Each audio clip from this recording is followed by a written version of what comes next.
Hello friends, welcome my YouTube channel AC study classes. AC study classes में आप सभी का बहुत बहुत स्वागत है। तो फ्रेंड्स, आज इस क्लास में हम आपको हिंदी साहित्य एवं व्याकरण के मोस्ट इम्पोर्टेंट क्वेश्चन कवर करवाएंगे, जो आपके एग्ज़ाम के लिए बहुत यूजफुल होने वाला है।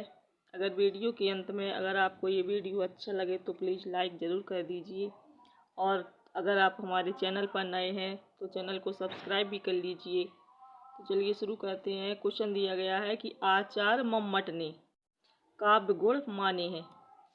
आचार्य मम्मट ने काव्य गुणों को कितने प्रकार का माना है, तो बताना है इसका 10, 3, 15 या फिर 8।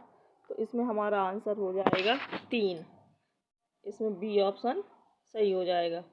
आचार्य मम्मट ने काव्य गुण कितने माने? 3 माने। इसके अलावा जो आनंद वर्धन है, हेमचंद, विश्वनाथ, जगन्नाथ आदि, इन सभी आचार्यों ने भी काव्य गुण 3 ही माने हैं। जबकि जो जो भरत मुनि हैं, दंडी हैं, वामन हैं, इन्होंने काव्य गुण के 10 भेद माने। भरत मुनि, दंडी और वामन, इन्होंने काव्य गुण के कितने 10 भेद माने हैं। अगला क्वेश्चन है कि निम्नलिखित में से संत काव्य परंपरा के अंतर्गत न आने वाले कवि का नाम बताना है। संत काव्य परंपरा के अंतर्गत न आने वाले कवि का नाम बताना है इसमें। तो कबीर, दादू दयाल, नानक या फिर नंददास। तो इसका आंसर क्या हो जाएगा? ये होगा इसका डी ऑप्शन सही, यानी कि नंददास। संत काव्य परंपरा के अंतर्गत कौन नहीं आती? नंददास। अगला क्वेश्चन है कि चौथा सप्तक में संकलित कवित्री हैं। कौन सी कवित्री इनमें से चौथा सप्तक में संकलित हैं? शकुंतला माथुर, सुमन राजे, मणिका मोहिनी या फिर कीर्ति चौधरी। इसका आंसर क्या हो जाएगा? ये होगा बी ऑप्शन सही, सुमन राजे। अगला क्वेश्चन है कि कृष्ण काव्य धारा के प्रवर्तक हैं। कृष्ण काव्य धारा के प्रवर्तक कौन माने जाते हैं?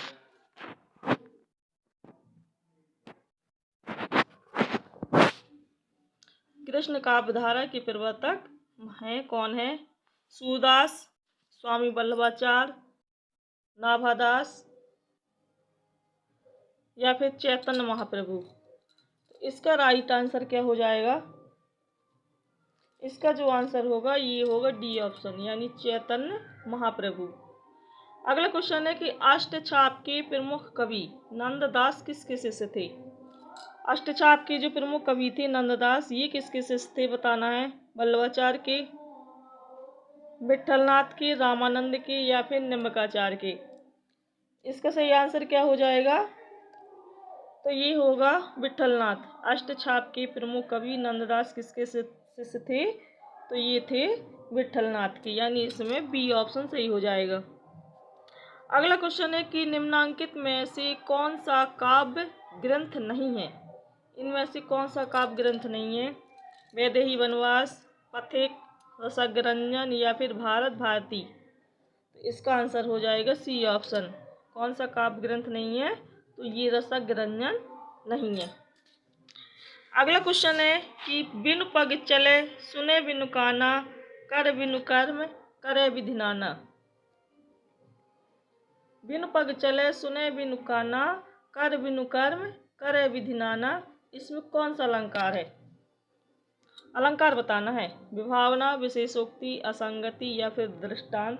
तो इसका राइट आंसर हो जाएगा ए ऑप्शन। इसमें कौन सा अलंकार है?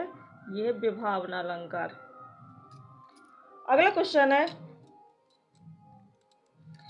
अब इसमें विभावना अलंकार कहाँ होता है? तो विभावना अलंकार वहाँ होता है जहाँ कारण के अभाव में कार हो रहा हो। और यहाँ पर क्या हो रहा है कि बिना पैरों की चलता है। बिनु पग चले, सुने बिनु काना। बिना पैरों की, इसमें बिनु पग चले यानी बिना पैरों की चलता है, और सुने बिनु काना, और बिना कानों के ही सुनता है। कर बिनु कर्म, करे विधि नाना, और बिना हाथों के विविध कार्य वह करता है। तो इसमें क्या हो रहा है कि बिना कारण के ही क्या हो रहा है? कार्य हो रहा है। अगला क्वेश्चन है कि किस शब्द का अर्थ लहर नहीं है? तरंग का, दुकूल, हिलोर या फिर बीची? तो इसका आंसर क्या सही हो जाएगा? B option. दुकूल जो शब्द है इसका अर्थ लहर नहीं है, बल्कि इसका जो अर्थ होता है दुकूल का वो कपड़ा या वस्त्र होता है। दुकूल का अर्थ क्या होता है? कपड़ा, कपड़ा या वस्त्र। अगला क्वेश्चन है अर्धकथानक है। क्या है अर्धकथानक? एक जीवनी है, आत्मकथा है, संस्मरण है या फिर रिपोर्टाज है? तो इसका आंसर क्या हो जाएगा? ये एक क्या है? आत्मकथा। बी ऑप्शन सही हो जाएगा। और ये किसके द्वारा लिखी गई है? ये बनारसी दास जैन के द्वारा लिखी गई क्या है? ये पहली आत्मकथा है अर्धकथानक। किसके द्वारा? बनारसी दास जैन के द्वारा। बनारसी दास। अगला क्वेश्चन है कि मुंबई के निकट पूना है, रेखांकित शब्द क्या है? मुंबई के निकट पूना है, इसमें निकट में जो रेखा लगी हुई है तो इस रेखांकित शब्द का अर्थ बताना है कि ये शब्द क्या है। तो समुच्चयबोधक शब्द है, संबंध सूचक शब्द है, सर्वनाम है या फिर संज्ञा है? तो इसका आंसर क्या हो जाएगा? संबंध सूचक शब्द। इसमें बी ऑप्शन सही हो जाएगा।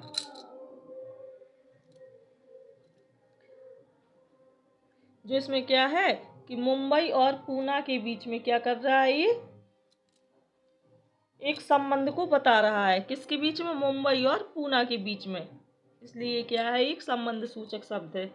अगला क्वेश्चन है कि मुक्त छंद के प्रणेता हैं निराला, नागार्जुन, जयशंकर प्रसाद या फिर महादेव वर्मा? तो मुक्त छंद के प्रणेता कौन है? तो ये है सूर्यकांत त्रिपाठी, निराला। इसमें ई ऑप्शन सही हो जाएगा।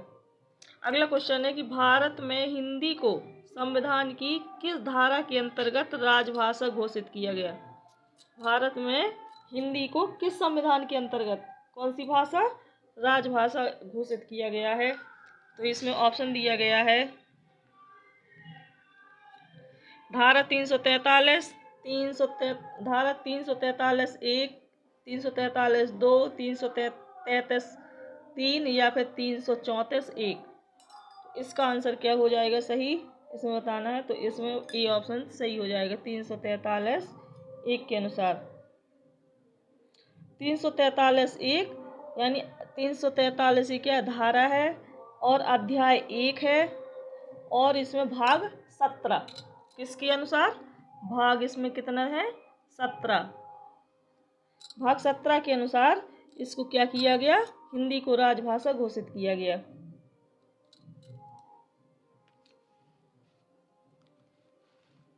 अगला क्वेश्चन है कि लिखित भाषा में विचारों को कैसे व्यक्त करते हैं? लिखित भाषा में विचारों को कैसे व्यक्त करते हैं? संकेतों के द्वारा, बोलकर, लिखकर या फिर सुनकर? इसका आंसर क्या हो जाएगा सही? लिख करके। अगला क्वेश्चन है कि जिसकी पूर्व से कोई आशा ना हो, इसके लिए एक शब्द क्या है? प्रत्याशा, अप्रत्याशित, अपरिमेय या फिर अनाहूत? पूर्व से कोई आशा ना हो तो इसका एक जो शब्द है वो कौन सा सही हो जाएगा? इसका हो जाएगा अप्रत्याशित, यानी इसमें बी ऑप्शन सही हो जाएगा। अब अगला क्वेश्चन है कि निम्नलिखित वाक्य की प्रथम और अंतिम भागों को क्रमशः 1 और 6 संख्या दी गई है, इसके उनके बीच में आने वाले अंशों को 4 भागों में बांट करके यानी 11 अलावा की संज्ञा दी गई। चारों भाग उचित क्रम में नहीं है, तो इन अंशों को उचित क्रम के अनुसार व्यवस्थित करना है। क्या करना है? व्यवस्थित करना है। तो वाक्य को पहले ध्यान से पढ़ना है और फिर दिए गए विकल्पों में इसका उचित क्रम लिखना है। तो सबसे पहले ये देखना है कि कौन सा वाक्य पहले आएगा। सैनिक शिक्षा से हमारे भीतर परिवर्तित होने लगेगा और या फिर अनुशासन की भावना आ जाएगी, जिससे हमारा जीवन क्रमबद्ध व सुव्यवस्थित रूप से या फिर एक आदर्श जीवन बन जाएगा। तो क्रम से लगाना है कि सबसे पहले इसमें कौन सा क्रम बनेगा। तो इसका आंसर डी सही है। सबसे पहले तो ला आएगा इसमें, जिससे हमारा जीवन क्रमबद्ध, फिर आएगा व सुव्यवस्थित रूप से, फिर आएगा रा अनुशासन की भावना आ जाएगी। फिर इसमें क्या दिया गया है, ला, व, रा और या। ला, व, रा, या। ला, फिर आएगा व यानी 1 2, फिर आएगा रा ये 3, और फिर आएगा या ये लास्ट में आएगा। तो इसमें क्या आएगा, जिससे हमारा जीवन क्रमबद्ध व सुव्यवस्थित रूप से अनुशासन की भावना आ जाएगी, परिवर्तन होने लगेगा। और अगला क्वेश्चन है, कवि का स्त्रीलिंग बताना है। इसमें से सही बताना है, कौन सा सही होगा। कवि का स्त्रीलिंग, कवियत्री, कवित्री, कवियत्री या फिर कवित्री। तो इन में से बताना है, चारों में से कौन सा सही होगा। तो इसमें जो सही हो जाएगा वो होगा हमारा सी ऑप्शन, कवित्री। अगला क्वेश्चन है कि इस प्रश्न में प्रत्येक एक शब्द दिया गया है जिसके नीचे 4 शब्द अंकित हैं। इनमें से एक शब्द दिए हुए शब्द का समानार्थी है, तो सही समानार्थी शब्द चुनना। सिखी का, किसका, सिखी शब्द का समानार्थी चुनना है। तो शिखायुक्त, मयूर, बुलबुल या फिर बैल। तो राइट आंसर हो जाएगा इसका मयूर। अगला क्वेश्चन है कि कौन देशज प्रत्यय का उदाहरण नहीं है। फर्राटा, अड़ियल, उच्चतर या फिर घुमक्कड़। तो इसका आंसर क्या हो जाएगा, सी ऑप्शन, उच्चतर। ये देशज शब्द का उदाहरण नहीं है, बल्कि किसका है, संस्कृत का। अगला क्वेश्चन है कि भाव शांति, भाव संधि और भाव सबलता, इनका संबंध भाव के किस भेद से है। अनुभाव से, स्थायी भाव से, विभाव से या फिर संचारी भाव से। तो राइट आंसर होगा इसमें संचारी भाव से। भाव शांति, भाव संधि और भाव जो सबलता है, इसका संबंध भाव के किस भेद से है। तो ये संचारी भाव से। अगला क्वेश्चन है कि जय पराजय में कौन सा समास है। द्वंद्व समास, कर्मधारय समास, द्विगु समास या फिर तत्पुरुष समास।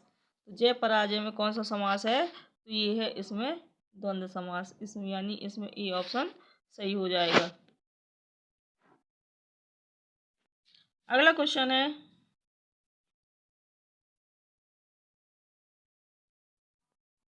जगन्नाथ शब्द में सही संधि है, बताना है। इसमें जगन्नाथ शब्द में कौन सी संधि है, स्वर संधि, विसर्ग संधि, व्यंजन संधि या फिर इनमें से कोई नहीं। तो इसका जो आंसर हो जाएगा वो सही आंसर क्या होगा, सी ऑप्शन, व्यंजन संधि।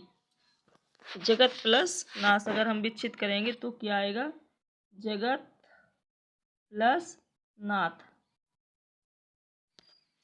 अगला क्वेश्चन है कि निम्नलिखित में से कौन सी भाववाचक संज्ञा है। भाववाचक क्या है, संज्ञा है। भारत, लड़का, मित्रता या फिर पेड़। भाववाचक संज्ञा बताना है, इसमें कौन सी है। तो ये इसका जो सही आंसर हो जाएगा वो होगा मित्रता। ये मित्रता क्या है, एक भाववाचक संज्ञा है। अगला क्वेश्चन है कि पुरुषवाचक सर्वनाम चुनिए, बताना है इसमें कि तुम लोग एक कतार में खड़े हो जाओ। इनमें से चुनना है कि कौन सा पुरुषवाचक सर्वनाम है। तो एक, कतार, खड़े या फिर तुम लोग। इसका आंसर क्या हो जाएगा सही, ये हो जाएगा तुम लोग। ये क्या हो जाएगा, पुरुषवाचक सर्वनाम, यानी इसमें डी ऑप्शन सही हो जाएगा। तो गाइस ये हिंदी साहित्य और व्याकरण के मोस्ट इम्पोर्टेंट क्वेश्चन थे जो आपने इस वीडियो में पढ़े हैं। अगर आपको ये वीडियो अच्छा लगा हो तो लाइक ज़रूर कर दीजिए, चैनल को भी सब्सक्राइब कर लीजिए।